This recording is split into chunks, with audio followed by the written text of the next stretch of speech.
नमस्कार दोस्तों, मैं मनीष कुमार आपका बहुत बहुत स्वागत करता हूं आपके अपने YouTube channel Manish study point से। दोस्तों आज है 13 मई। तो 13 मई से संबंधित जितनी भी महत्वपूर्ण करंट अफेयर की घटनाएं हैं उन पर डिस्कस करेंगे। तो 13 मई से पहला क्वेश्चन है, हाल ही में लिखी गई पुस्तक finding freedom, Harry and Megan and the making of a modern royal family के लेखक कौन है। तो हाल ही में एक पुस्तक लिखी गई है जिसका नाम है finding freedom, Harry and Megan and the making of a modern royal family. इसके लेखक हैं ओमेड स्कोबी और कैरोलिन डूरेंट। तो इन दो लोगों के द्वारा ये पुस्तक लिखी गई है और ये पुस्तक ब्रिटेन के प्रिंस हैरी और उनकी पत्नी मेगन मार्कल की बायोग्राफी है। और हालांकि ये पुस्तक लिखी गई है लेकिन अभी इसकी लॉन्चिंग नहीं की गई है, लॉन्चिंग होगी इसकी अगस्त में। तो ये पुस्तक का नाम ध्यान रख के चलना, जिसका नाम है finding freedom, Harry and Megan and the making of a modern royal family. हालांकि पुस्तक का नाम बहुत बड़ा है तो इतना ही याद कर लेना, finding freedom, Harry and Megan, इतना नाम याद कर चलना। अगर बात करें तो अभी एक पुस्तक और लिखी गई है तो उस पुस्तक का भी नाम आप नोट कर लेना, जिसका नाम है फियर ऑफ गॉड। एक फियर ऑफ गॉड पुस्तक भी लिखी गई है जिसके लेखक हैं बोम देवरा चंद्रबदन। इनका नाम है बोम देवरा चंद्रबदन।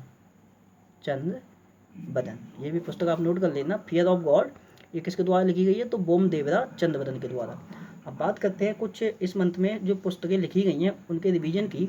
तो कुछ समय पहले मैंने आपके लिए एक पुस्तक नोट कराई थी जिसका नाम था Vijayant at Kargil, the life of a Kargil hero. तो ये पुस्तक लिखी गई थी कर्नल BN थापर और नेहा द्विवेदी के द्वारा। उसके बाद एक पुस्तक और भी मैंने नोट कराई थी जिसका नाम था Shivaji in South Block, the unwritten history of a proud people. ये पुस्तक लिखी थी गिरीश कुबेर के द्वारा और ये जो पुस्तक है ये पुस्तक महाराष्ट्र के इतिहास पर आधारित है। एक पुस्तक और लिखी गई थी जिसका नाम था Sayaji Rao Gaekwad third, the Maharaja of Baroda. ये पुस्तक लिखी गई थी उमा बाला सुब्रमण्यम के द्वारा।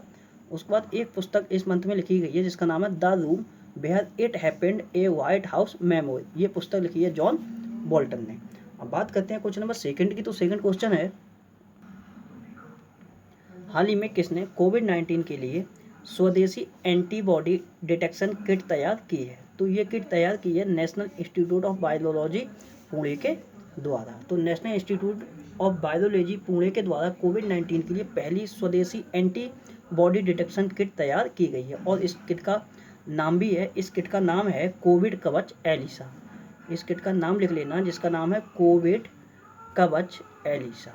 तो कोविड कवच एलिसा नाम से ये एक स्वदेशी एंटीबॉडी डिटेक्शन किट है जो कि national institute of virology Pune के द्वारा विकसित की गई है। और बात करें अगर इस किट की तो ये 2.5 घंटे में तकरीबन 900 सैंपलों का परीक्षण, 900 नहीं 90 है, 2.5 घंटों में 90 सैंपलों का परीक्षण कर सकती है। बात करते हैं क्वेश्चन नंबर 3 की। तो तीसरा क्वेश्चन है, हाल ही में किस देश ने रविन्द्रनाथ टैगोर के नाम पर एक सड़क का नाम रखा है। तो रविन्द्रनाथ टैगोर जिनकी अभी 159वीं जयंती मनाई गई थी 7 मई के लिए, तो इन्हीं के नाम पर, रविन्द्रनाथ टैगोर के नाम पर एक सड़क का नाम दिया है इजराइल देश ने। इजराइल देश का एक सड़क है जिसका नाम है तेल अवीव सड़क। तो तेल अवीव जो सड़क है उसका नाम रखा गया है रविन्द्रनाथ टैगोर के नाम पे। अगर बात करें रविन्द्रनाथ टैगोर की तो ये भारत के प्रथम नोबेल पुरस्कार विजेता थे जिनके लिए गीतांजलि के लिए 1930 में, मतलब कि 1913 में नोबेल प्राइज से सम्मानित किया गया था। और ये जो सड़क का नाम रखा गया है क्योंकि 7 मई के लिए रविन्द्रनाथ टैगोर की 159वीं जयंती मनाई गई थी, इसी के चलते हुए इजराइल ने तेल अवीव सड़क का नाम रख के अब रविन्द्रनाथ टैगोर के नाम इसका रख दिया है इस सड़क का नाम। और ये सड़क कहाँ की है तो इजराइल की ही है। अगर बात करें इजराइल की तो इजराइल की राजधानी है जेरूसलम, मुद्दा है न्यू शेकेल, संसद का नाम है नेसेट, PM है इजराइल के बेंजामिन नेतन्याहू और प्रेसिडेंट हैं इजराइल के रूबेन रिवलिन। अब बात कर लेते हैं कुछ इजराइल के पॉइंटों पे। तो TCS जो कंपनी है भारत की, TCS कंपनी ने Tata consultancy service, full form होती है TCS कंपनी की टाटा कंसल्टेंसी सर्विस कंपनी द्वारा इजराइल का पहला डिजिटल बैंक भी स्थापित किया जाएगा, इस बात की भी घोषणा की है और ये क्वेश्चन मैंने आपके लिए नोट करा चुका हूँ। उसके बाद मोनोक्लोनल न्यूट्रलाइजिंग एंटीबॉडी का भी विकास इजराइल देश के ही द्वारा किया गया है। और तीसरा पॉइंट है इजराइल से कि भारत ने इजराइल को कुछ समय पहले ही 5 टन हाइड्रोक्सी क्लोरोक्वीन तथा इसके साथ में पैरासीटामोल दवाएं भी भेजी हैं। अब बात करते हैं क्वेश्चन नंबर 4 की। तो चौथा क्वेश्चन है, हाल ही में किसने IFCN चैटबॉट लॉन्च किया है। तो IFCN चैटबॉट नाम से ये एक चैटबॉट है जिसके लिए लॉन्च किया है व्हाट्सएप ने। यहाँ IFCN का मतलब होता है इंटरनेशनल फैक्ट चेकिंग नेटवर्क। अब इस चैटबॉट का कार्य क्या रहेगा, तो कोविड-19 संबंधी जितने भी मैसेज भेजे जाते हैं तो उनकी सत्यता की जांच करने के लिए, मतलब कि उनकी सत्यता की जांच करेगा कि वो मैसेज सही हैं या नहीं सही हैं जो कि कोविड-19 से संबंध रखते हैं। तो यही है IFCN चैटबॉट जो कि लॉन्च किया है व्हाट्सएप के द्वारा। अगर बात करें व्हाट्सएप की, तो व्हाट्सएप की स्थापना हुई थी 2009 में। मुख्यालय है कैलिफोर्निया USA में और CEO हैं व्हाट्सएप के क्रिस डेनियल्स। अब बात करते हैं क्वेश्चन नंबर 5 की। तो पाँचवा क्वेश्चन है, हाल ही में किसने इलेक्ट्रॉनिक्स गैजेट को सैनिटाइज करने के उद्देश्य से ध्रुव नाम से सैनिटाइजेशन कैबिनेट विकसित किया है। तो ध्रुव नाम से एक सैनिटाइजेशन कैबिनेट विकसित किया है DRDO के द्वारा। तो और ये जो ध्रुव नाम से जो कैबिनेट बनाया है, तो इसके माध्यम से होगा क्या, तो इसके माध्यम से जितने भी इलेक्ट्रॉनिक गैजेट हैं, जैसे मोबाइल हुआ या फिर लैपटॉप हुआ या फिर अन्य चीज़ हैं जो भी इलेक्ट्रॉनिक्स गैजेट हैं, उनके लिए सैनिटाइज किया जा सकता है। और उनके साथ साथ करेंसी नोट है, पासबुक है, कागज़ हैं इत्यादि भी सैनिटाइज किए जा सकते हैं इस ध्रुव नाम के जो कैबिनेट बनाया गया है DRDO के द्वारा। अब यहाँ पे ध्रुव की फुल फॉर्म दी गई है। ध्रुव की फुल फॉर्म है डिफेंस रिसर्च अल्ट्रावायलेट सैनिटाइजर। तो अल्ट्रावायलेट रेज के माध्यम से इलेक्ट्रॉनिक जो गैजेट हैं व अन्य जो भी सामान जैसे करेंसी नोट हो गए, पासबुक हो गए, उनका सैनिटाइजेशन किया जा सकता है। अब चूंकि ये विकसित किया है DRDO ने, तो DRDO की स्थापना हुई थी 1958 में और 1958 में ही नासा की भी स्थापना की गई थी। मुख्यालय है DRDO का नई दिल्ली में और चेयरमैन है G सतीश रेड्डी। DRDO मतलब होता है defence research and development organisation. अब बात करते हैं DRDO के परिप्रेक्ष्य में अभी कोरोना वायरस के चलते क्या क्या इवेंट हुए हैं। तो कुछ समय पहले ही UV ब्लास्ट नाम से एक अल्ट्रावायलेट कीटाणु शोधन टावर का भी विकास किया गया था। किसके द्वारा, तो ये DRDO के द्वारा किया गया है। सेकंड पॉइंट है automatic mist sanitiser dispensing unit तथा UV सैनिटाइजेशन बॉक्स का भी विकास किया था। किसने, तो ये DRDO ने किया है। ये सब पॉइंट DRDO के ही हैं। उसके बाद कोरोना संक्रमित व्यक्तियों के सैंपल प्राप्त करने हेतु कोवसैक कियोस्क का भी विकास किया था। किसने, तो ये DRDO के द्वारा विकास किया गया है। नेक्स्ट है DRDO तथा DRDO द्वारा विप्रो 3D के साथ मिलकर फेस फुल शील्ड का भी विकास किया गया था। नेक्स्ट पॉइंट है DRDO से लोगों को सैनिटाइज करने के लिए पर्सनल सैनिटाइजेशन एनक्लोजर नामक एक कक्ष का विकास किया गया था DRDO के द्वारा, और इस कक्ष को स्थापित कर दिया गया है। कहाँ स्थापित किया गया है, तो महाराष्ट्र में। उसके बाद निकासी बैग, जैविक सूट और PPE किट का भी निर्माण किसके द्वारा किया जा रहा है, तो DRDO के द्वारा किया जा रहा है। अब बात करते हैं क्वेश्चन नंबर 6 से। तो क्वेश्चन नंबर 6 है, हाल ही में किस राज्य सरकार ने कोविड-19 की लड़ाई में शामिल पुलिस कर्मियों को करमवीर पदक से सम्मानित करने की घोषणा की है। तो करमवीर पदक से सम्मानित किया जाएगा उन पुलिस कर्मचारियों को जिन्होंने कोविड-19 के चलते हुए अपनी सेवाएं दी हैं, मतलब कि अपनी सेवाएं दी हैं कोविड-19 के चलते। तो ये करमवीर पदक से सम्मानित करने की घोषणा की है मध्य प्रदेश की सरकार ने। वो राज्य के वो पुलिस कर्मचारी जिन्होंने कोविड-19 के चलते अपनी सेवाएं दी हैं, तो उन्हीं लोगों के लिए करमवीर पदक से सम्मानित करेगी मध्य प्रदेश की सरकार। तो यही है। अब बात करते हैं अगर मध्य प्रदेश की, तो मध्य प्रदेश से आज 3 क्वेश्चन है, तो मैंने सभी क्वेश्चनों को यहीं पे एडजस्ट किया है। तो एक है मुख्यमंत्री जन कल्याण संबल योजना की द्वारा से शुरुआत की है। किसने, तो मध्य प्रदेश की सरकार ने ही की, और विभिन्न क्षेत्रों में इस योजना के तहत विभिन्न क्षेत्रों में वहाँ की जो नागरिक हैं उन लोगों के लिए वित्तीय सहायता दी जाएगी। उसके बाद एक क्वेश्चन और है कि अभी एक सर्वे हुआ है जिसमें सबसे कम शिशु मृत्यु दर जो मापी गई है वो मध्य प्रदेश में है, मतलब कि मध्य प्रदेश में सबसे कम शिशु मृत्यु दर है। और एक और क्वेश्चन है मध्य प्रदेश से, तो मैं नीचे नोट कर रखा है। और एक क्वेश्चन और है कि कारखानों में, मतलब कि मध्य प्रदेश राज्य के जितने भी कारखाने हैं उनमें काम करने की अवधि 8 घंटे से बढ़ाकर 12 घंटे कर दी गई है। क्यों, तो इसका कारण कोरोना वायरस का प्रकोप है, क्योंकि कोरोना वायरस के प्रकोप के कारण समस्त कारखाने बंद पड़े हैं और जो भी चल रहे हैं तो उनमें इतना प्रोडक्शन नहीं हो पा रहा है कि अर्थव्यवस्था सही हो सके। तो इसीलिए 8 घंटों से जो टाइमिंग थी 8 घंटों की, वो टाइमिंग बढ़ा के कर दी है 12 घंटे। तो ये 4 क्वेश्चन हो जाते हैं आज मध्य प्रदेश से। अब बात करें अगर मध्य प्रदेश की, तो मध्य प्रदेश की राजधानी है भोपाल। मुख्यमंत्री हैं शिवराज सिंह चौहान। राज्यपाल हैं लालजी टंडन, और मध्य प्रदेश का जो हाईकोर्ट है उसके मुख्य न्यायाधीश हैं अजय कुमार मित्तल। और अभी संजीवनी वाहन नाम से एक वाहन का विकास किया था किसने, तो मध्य प्रदेश की सरकार ने। उसको मिड डे मील राशन की सुविधा देने वाला देश का पहला राज्य मध्य प्रदेश ही बना था। और कुछ समय पहले ही संकल्प योजना भी चलाई गई है किसके द्वारा, तो मध्य प्रदेश में जिला पड़ता है उमरिया, तो उमरिया जिले की पुलिस के द्वारा संकल्प योजना चलाई गई है, जिसका उद्देश्य 24 घंटे बुजुर्गों की सहायता देने के लिए।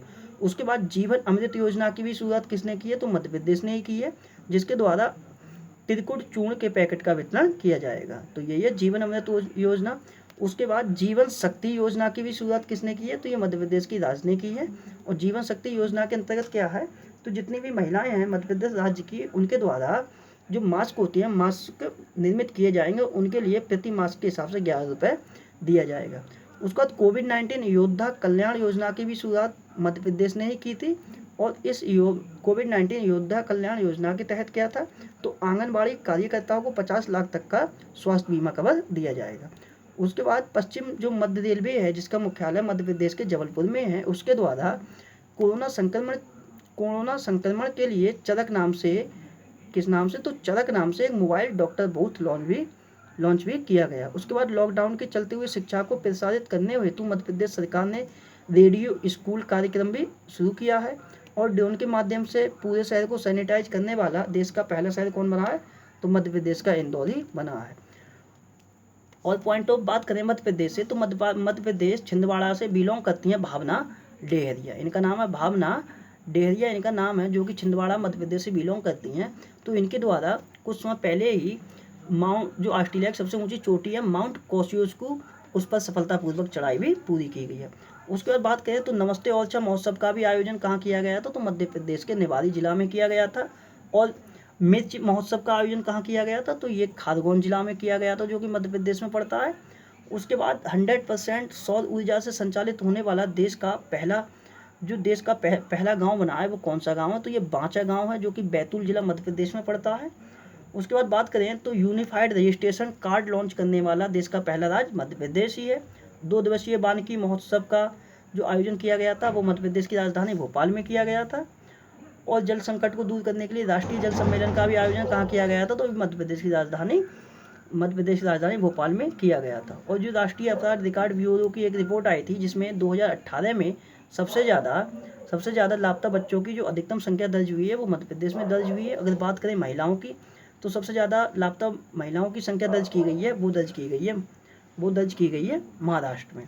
उसके बाद बात करें तो 21वां आईफा 2020 का आयोजन कहाँ किया जाएगा, तो इंदौर और मध्य प्रदेश में ही किया जाएगा। बात करते हैं क्वेश्चन नंबर 7 की, तो 7वां क्वेश्चन है, हाल ही में किस मंत्रालय द्वारा सुरक्षा स्टोर नामक पहल की शुरुआत की गई है, तो सुरक्षा स्टोर नामक पहल की शुरुआत की है उपभोक्ता खाद्य और सार्वजनिक वितरण मंत्रालय के द्वारा। और इसके मंत्री कौन है, तो इसके मंत्री हैं रामविलास पासवान। ये जो सुरक्षा स्टोर नामक पहल की शुरुआत की गई है उपभोक्ता खाद्य मंत्रालय के द्वारा, तो इस पहल के माध्यम से होगा क्या, तो सुरक्षा स्टोर नामक जो पहल है इसमें होगा क्या, तो जो भी किराना स्टोर हैं उनके जो मालिक हैं, तो किराना स्टोर के मालिकों को कोरोना वायरस के प्रसार को रोकने के लिए ट्रेनिंग दी जाएगी, मतलब कि प्रशिक्षण दिया जाएगा। तो यही है जिसके लिए सुरक्षा स्टोर का नाम दिया गया है, जो कि शुरुआत की है उपभोक्ता खाद्य और सार्वजनिक वितरण मंत्रालय के द्वारा, जिसके मंत्री कौन है, तो रामविलास पासवान। अब बात करते हैं क्वेश्चन नंबर 8 की, तो 8वां क्वेश्चन है, हाल ही में मार्कस वॉलनबर्ग पुरस्कार 2020 से किन्हें सम्मानित किया गया है, तो मार्कस वॉलनबर्ग पुरस्कार 2020 से सम्मानित किए गए हैं, ये 3 लोग हैं, ये मतलब कि ये विदेशी नागरिक हैं। इनका नाम है रिचर्ड एच बोरिंग, पहले व्यक्ति हैं ये रिचर्ड एच बोरिंग, जोसेफ जे लैंडबर्ग हैं दूसरे, तीसरे हैं निकोलस सी कूप्स। तो इन 3 लोगों के लिए मार्कस वॉलनबर्ग पुरस्कार 2020 से सम्मानित किया गया है।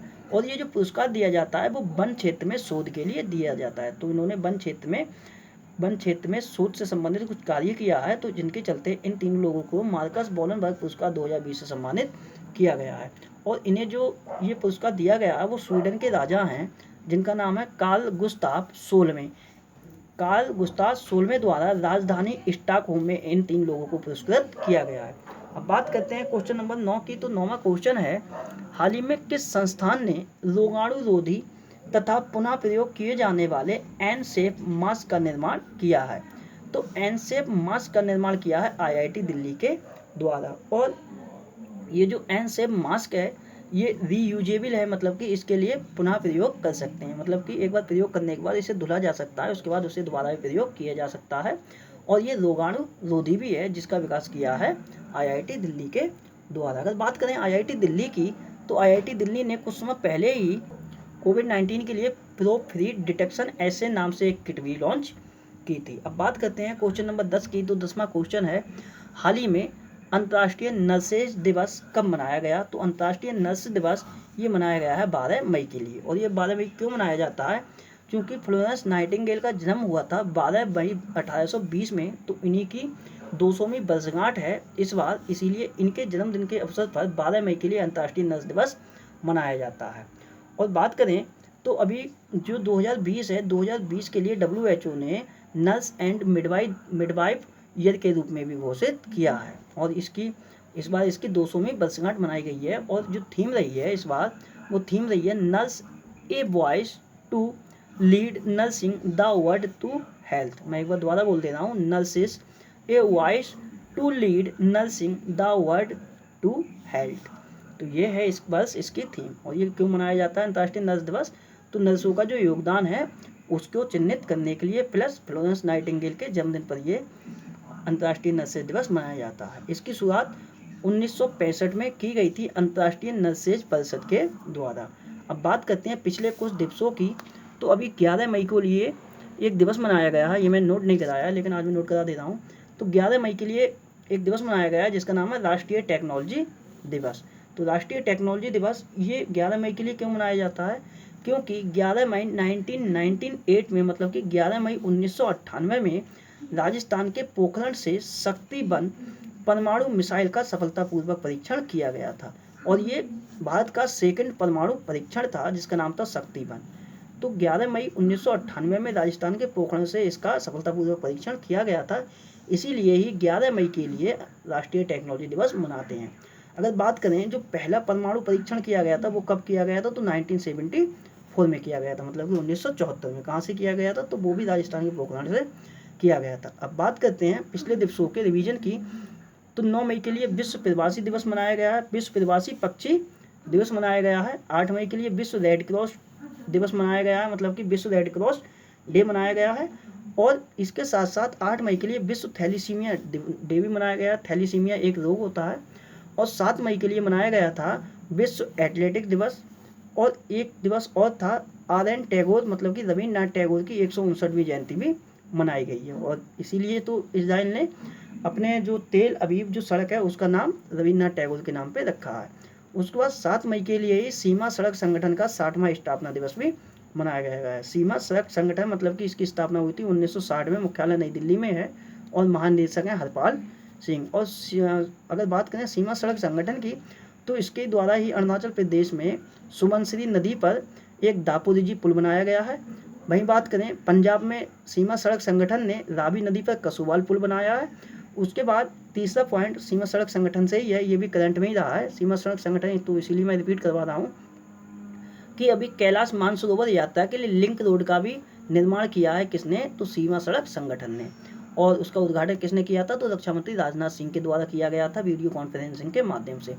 5 मई के लिए मनाया गया था विश्व अस्थमा दिवस। अस्थमा ये एक रोग होता है, सांस से संबंधित रोग है ये। विश्व हाथ स्वच्छता दिवस भी मनाया गया था 5 मई के लिए। 7 मई नहीं है, 5 मई है। तो विश्व हाथ स्वच्छता दिवस भी मनाया गया था 5 मई के लिए। और इंटरनेशनल वाइफ्स डे भी मनाया गया था 5 मई के लिए। उसके बाद 3 मई को विश्व प्रेस स्वतंत्रता दिवस मनाया गया था। 2 मई के लिए विश्व ट्यूना दिवस मनाया गया था। ट्यूना एक प्रकार की मछली होती है। और 2 मई के लिए ही अंतर्राष्ट्रीय खगोल दिवस भी मनाया गया था। 1 मई के लिए अंतर्राष्ट्रीय श्रमिक दिवस मनाया गया था। उसके बाद 1 मई के लिए ही गुजरात व महाराष्ट्र का स्थापना दिवस भी मनाया गया है। अब बात करते हैं क्वेश्चन नंबर 11 की। तो 11वां क्वेश्चन है, हाल ही में ICMR ने कोविड-19 की वैक्सीन बनाने के लिए किस कंपनी के साथ समझौता किया है? तो ICMR ने कोविड-19 की वैक्सीन बनाने के लिए समझौता किया है भारतीय बायोटेक कंपनी के साथ। भारतीय बायोटेक कंपनी का पूरा नाम है भारत बायोटेक इंटरनेशनल लिमिटेड। तो अब ICMR भारत बायोटेक कंपनी के साथ ही मिलकर कोविड-19 की वैक्सीन तैयार करेगी। अगर बात करें भारत बायोटेक कंपनी की तो इसका मुख्यालय हैदराबाद में है, स्थापना हुई थी 1966 में। वहीं बात करते हैं ICMR की, तो ICMR की फुल फॉर्म होती है Indian council of medical research. मुख्यालय है नई दिल्ली में और महानिदेशक हैं ICMR के डॉक्टर बलराम भार्गव। अब बात करते हैं क्वेश्चन नंबर 12 की, तो 12वां क्वेश्चन है हाल ही में हरिशंकर वासुदेवन का निधन हो गया, ये कौन थे? तो हरिशंकर वासुदेवन जिनका हाल ही में निधन हो गया है कोरोना वायरस के चलते, ये एक बहुत ही फेमस इतिहासकार थे। ये कौन थे? तो ये इतिहासकार थे और ये कलकत्ता विश्वविद्यालय के पूर्व प्रोफेसर भी रहे थे। उसके बाद हरिशंकर वासुदेवन ने अंतर्राष्ट्रीय स्तर पर भारत और रूस के संबंधों को मजबूत बनाने के लिए अपना बहुत बड़ी भूमिका इन्होंने निभाई थी। और उसके बाद बात करें अगर हरिशंकर वासुदेवन के कुछ और पॉइंटों से, तो ये रूसी तथा मध्य एशिया इतिहास के लिए बहुत ज़्यादा फेमस थे। कौन? हरिशंकर वासुदेवन जिनका अब निधन हो गया है। बात चली थी इनके फील्ड की, तो ये किस फील्ड से संबंधित थे? तो ये इतिहासकार थे। अब बात करते हैं पिछले कुछ निधनों के रिवीजन की। तो अभी मैंने नोट कराया था रॉब गिब्स का निधन हुआ था। ये फिल्म निर्देशक थे, अमेरिका से बिलोंग करते थे। अजय कुमार त्रिपाठी ये छत्तीसगढ़ हाईकोर्ट के मुख्य न्यायाधीश थे और लोकपाल के पूर्व न्यायिक सदस्य भी रहे थे। KS निसार अहमद ये कन्नड़ भाषा के कवि थे। रोनाल्ड विवियन स्मिथ ये भारतीय लेखक थे। इनका नाम समझिए, ये मत समझना ये विदेशी हैं, विदेशी नहीं है, ये भारतीय लेखक हैं। और इनके द्वारा ही जितनी भी चीज़ें लिखी गई थी वो सब पुस्तकें दिल्ली की क्राइटेरिया के इर्द गिर्द रही थी। मतलब कि दिल्ली का ज़्यादा वर्णन उन्होंने किया था, दिल्ली की क्राइटेरिया का ज़्यादा वर्णन किया था रोनाल्ड विवियन स्मिथ ने अपने पुस्तकों में। उसके बाद माइकल रॉबिन्सन ये फुटबॉलर थे जो कि लिवरपूल फुटबॉल क्लब की तरफ से खेलते थे। चुन्नी गोस्वामी मोस्ट इम्पोर्टेंट है, ये फुटबॉलर थे और फुटबॉलर के साथ क्रिकेटर भी थे। बंगाल की जो रणजी टीम है उसके ये कप्तान भी थे और ये फुटबॉलर थे जो 1962 में जो एशिया गेम्स हुआ था तो उसमें भारत की जो फुटबॉल टीम थी उस समय इन्हीं की कप्तानी में उस टीम ने स्वर्ण पदक भी जीता था। ट्रॉय स्नेड ये गायक थे। डेनिस गोल्डबर्ग ये सामाजिक कार्यकर्ता थे दक्षिण अफ्रीका के, और दक्षिण अफ्रीका में जो रंगभेद जो आंदोलन चला था नेल्सन मंडेला के द्वारा चलाया गया था, तो नेल्सन मंडेला के ये प्रमुख सहयोगी भी थे। उसके बाद इरफान खान और ऋषि कपूर सब लोग जानते हैं ये कौन थे, तो ये बॉलीवुड के अभिनेता थे, इनका भी निधन हो चुका है। अब बात करते हैं क्वेश्चन नंबर 13 की। तो 13वां क्वेश्चन है हाल ही में कॉयर बोर्ड ने कॉयर अनुप्रयोगों के लिए उत्कृष्टता के मतलब कि सेंटर ऑफ एक्सीलेंस स्थापित करने के लिए किसके साथ समझौता किया है? तो कॉयर अनुप्रयोगों के लिए उत्कृष्टता केंद्र स्थापित करने के लिए कॉयर बोर्ड ने जो समझौता किया है वो IIT मद्रास के साथ समझौता किया है। अब सबसे पहले ये समझिए कॉयर होता क्या है। तो नारियल देखा होगा, तो नारियल के ऊपर जो खपट रहता है, खपट या फिर छिलका जिसे बोलते हैं, जिसके ऊपर वो रेशे से लगे रहते हैं, तो वही होता है कॉयर। उसी के लिए उसके ऊपर का जो छिलका होता है नारियल के ऊपर का, उसके लिए बोलते हैं कॉयर। और जो कॉयर रहता है, कॉयर के ऊपर जो रेशे होते हैं उनसे जूट की रस्सी भी बनाई जाती है, उसके बाद चटाई भी बनाई जाती है, इत्यादि चीज़ बनाई जाती हैं। और इसीलिए ये जो समझौता किया गया है वो IIT मद्रास के साथ में किया गया है उत्कृष्टता केंद्र स्थापित करने के लिए। और इसके माध्यम से होगा क्या, तो जो कॉयर होता है, कॉयर का विभिन्न क्षेत्रों में क्या क्या प्रयोग है और इससे क्या क्या चीज़ बनाई जा सकती हैं, तो इन्हीं के बारे में ये उत्कृष्टता केंद्र स्थापित किया जाएगा कॉयर बोर्ड के द्वारा IIT मद्रास की मदद से। अब बात करें IIT मद्रास की, तो IIT मद्रास से 3 पॉइंट बहुत इंपॉर्टेंट हैं। नंबर 1, मैं IIT मद्रास के तीनों पॉइंट बता दे रहा हूँ कि IIT मद्रास ने AI संचालित मतलब कि आर्टिफिशियल आधारित एक ड्रोन का निर्माण किया है। दूसरी बात IIT मद्रास से है कि IIT मद्रास द्वारा महिलाओं के लिए कैरियर बैक टू वीमेंस नामक पहल भी शुरू की गई IIT मद्रास के द्वारा। और तीसरा पॉइंट है IIT मद्रास से कि ग्लोबल हाइपरलूम पॉड जो स्पर्धा होगी उसकी भी मेजबानी IIT मद्रास के द्वारा की जाएगी। तो तीनों पॉइंट बहुत इंपॉर्टेंट है, एक बार दोबारा रिपीट करा दे रहा हूँ। आर्टिफिशियल इंटेलिजेंस संचालित ड्रोन का निर्माण किया है IIT मद्रास ने। महिलाओं के लिए कैरियर बैक टू वुमेन नामक पहल चलाई है IIT मद्रास ने। और तीसरी बात, ग्लोबल हाइपरलूम पॉड स्पर्धा की मेजबानी भी कौन करेगा, तो ये IIT मद्रास ही करेगा। अब बात करते हैं क्वेश्चन नंबर 14 की। तो 14वां क्वेश्चन है हाल ही में किस बैंक ने राज्य सहकारी बैंकों तथा क्षेत्रीय ग्रामीण बैंकों को 12,767 करोड़ रुपए दिए हैं। तो 12,767 करोड़ रुपए दिए हैं नाबार्ड ने। किसने दिए हैं? तो नाबार्ड बैंक ने दिए हैं। और क्यों दिए हैं? तो राज्य सहकारी बैंकों तथा क्षेत्रीय ग्रामीण बैंकों के लिए ये रुपए दिए गए हैं ताकि जो अभी लॉकडाउन लगा हुआ है तो उससे काफ़ी कारोबार प्रभावित हुआ है, तो जितने भी ज़रूरतमंद लोग हैं और किसान हैं उनके लिए लोन दिया जा सके, इसीलिए ये इतने रुपए की राशि दी गई है राज्य सहकारी बैंकों के लिए और क्षेत्रीय ग्रामीण बैंकों के लिए। अब बात करते हैं नाबार्ड की। तो नाबार्ड की फुल फॉर्म है national bank for agriculture and rural development. स्थापना हुई थी 1982 में। मुख्यालय है मुंबई में और चेयरमैन है नाबार्ड के हर्ष कुमार भनवाला। अब बात करते हैं क्वेश्चन नंबर 15 की। तो 15वां क्वेश्चन है, हाल ही में ट्राइफेड ने जनजातीय उद्यमों को बढ़ावा देने के लिए किस संगठन के साथ समझौता किया है? तो ट्राइफेड ने जनजातीय उद्यमों को बढ़ावा देने के लिए समझौता किया है आर्ट ऑफ लिविंग के साथ। ये एक प्रकार का संगठन या फिर एनजीओ है, तो इसी के साथ समझौता किया है ट्राइफेड ने। अब बात करें कि इसके माध्यम से होगा क्या, तो जितने भी जनजातीय उद्यम हैं उनके लिए बढ़ावा देने के लिए और उनसे संबंधित कोई भी प्रोग्राम होगा तो उसमें अपना सहयोग देगा कौन? Art of living. तो यही है, जितने भी जनजातीय समुदाय होते हैं उनके द्वारा जो भी प्रोडक्ट बनाए जाते हैं तो उन्हीं सब में ये सहयोग देगा आर्ट ऑफ लिविंग और उनके द्वारा चलाए जा रहे उद्यमों के लिए बढ़ावा देगा आर्ट ऑफ लिविंग। अब बात करें आर्ट ऑफ लिविंग की, तो ये एक संगठन है जिसकी जो कि श्री रविशंकर द्वारा स्थापित किया गया है, एक प्रकार का एनजीओ है और इसका मुख्यालय कहाँ? तो ये है बेंगलोर में।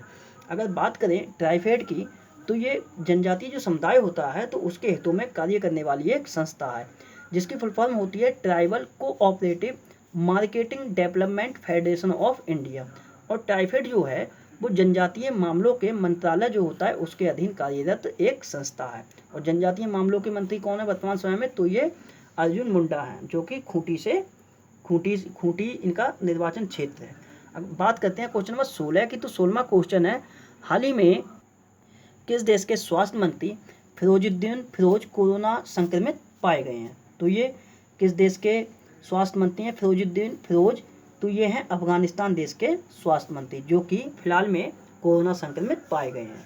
अब बात करें अगर अफगानिस्तान की, तो अफगानिस्तान की राजधानी है काबुल, मुद्रा है अफगानी और राष्ट्रपति हैं अफगानिस्तान के अशरफ गनी। अच्छा, अफगानिस्तान से एक क्वेश्चन और है, तो मैंने यहीं पे लिखा है नीचे ही। तो अफगानिस्तान के जो क्रिकेटर हैं जिनका नाम है शफीकुल्ला पर 6 साल का प्रतिबंध भी लगाया गया है। तो ये भी ध्यान रख के चलना, ये अफगानिस्तान से संबंधित क्वेश्चन था तो इसीलिए अफगानिस्तान के क्वेश्चन में लिखा है कि अफगानिस्तान के जो क्रिकेटर है शफीकुल्ला, इन पर 6 साल का प्रतिबंध लगाया गया है क्रिकेट के जितने भी फॉर्मेट होते हैं उन सभी फॉर्मेटों से। और इन पर ये प्रतिबंध लगाया क्यों गया है? तो ये भ्रष्टाचार में संलिप्त पाए गए थे जिसके द्वारा इन पर 6 साल का प्रतिबंध लगाया गया है। अब अगर बात करें तो कुछ समय पहले जो पाकिस्तान क्रिकेट बोर्ड है, तो पाकिस्तान क्रिकेट बोर्ड ने एक क्रिकेटर हैं पाकिस्तान के जिनका नाम है उमर अकमल, उन पे भी 3 साल का प्रतिबंध लगाया गया है। अब बात करते हैं, कल जो मैंने आपसे क्वेश्चन पूछे थे उनके आंसर होगी। तो कल आपसे मैंने पहला क्वेश्चन पूछा था, प्रवासी राहत मित्र ऐप किस राज्य द्वारा चलाया गया है? तो ये उत्तर प्रदेश था इसका आंसर। दूसरा क्वेश्चन पूछा था, कोविड-19 के लिए मोनोक्लोनल न्यूट्रलाइजिंग एंटीबॉडी किस देश द्वारा विकसित की गई थी? तो ये इजराइल के द्वारा विकसित की गई है। संजीवनी वाहन का मैंने विकास पूछा था, तो ये मध्य प्रदेश के द्वारा लॉन्च किया गया है। चौथा क्वेश्चन पूछा था, किस देश के द्वारा अफगानिस्तान को $400 मिलियन ऋण देने की घोषणा की गई है? तो ये विश्व बैंक के द्वारा की गई है। पांचवा क्वेश्चन मैंने पूछा था, किस राष्ट्रीय उद्यान में बाघों की संख्या 88 से 96 हो गई है? तो इस राष्ट्रीय उद्यान का नाम है सुंदरवन राष्ट्रीय उद्यान, जो कि पश्चिम बंगाल में है। अब बात करते हैं आज से संबंधित क्वेश्चनों की। तो आज आपसे पहला क्वेश्चन है, किसके द्वारा स्वचालित चिकित्सा ट्रॉली विकसित की गई है? दूसरा क्वेश्चन है, किस वाहन कंपनी द्वारा ऑनलाइन प्लेटफॉर्म लॉन्च किया गया है? तीसरा क्वेश्चन है, हिंद महासागर के द्वीप देशों की मदद के लिए भारत द्वारा कौन सा मिशन चलाया गया है? चौथा क्वेश्चन आपके लिए बताना है, 15वें वित्त आयोग के सलाहकार परिषद के सदस्य के रूप में किसे नियुक्त किया गया है? पांचवा क्वेश्चन बताना है, किस राज्य द्वारा सी रंगराजन की अध्यक्षता वाली समिति का गठन किया गया है? कल ही मैंने आपके लिए नोट कराया। और लास्ट क्वेश्चन आपके लिए बताना है, किस इंश्योरेंस कंपनी द्वारा आरोग्य संजीवनी नाम से स्वास्थ्य बीमा पॉलिसी लॉन्च की गई है? तो इन सब क्वेश्चनों के आंसर आप अपने नीचे कमेंट्स बॉक्स में दे दें। दोस्तों, ये थी आज से संबंधित सारी करंट अफेयर की घटना। मेरे द्वारा बनाई हुई वीडियो अगर आपके लिए पसंद आती है तो मेरे चैनल मुनीश स्टडी पॉइंट के लिए लाइक करें, शेयर करें, सब्सक्राइब करें। वीडियो को टाइम देने के लिए बहुत बहुत धन्यवाद। आपका दिन शुभ हो।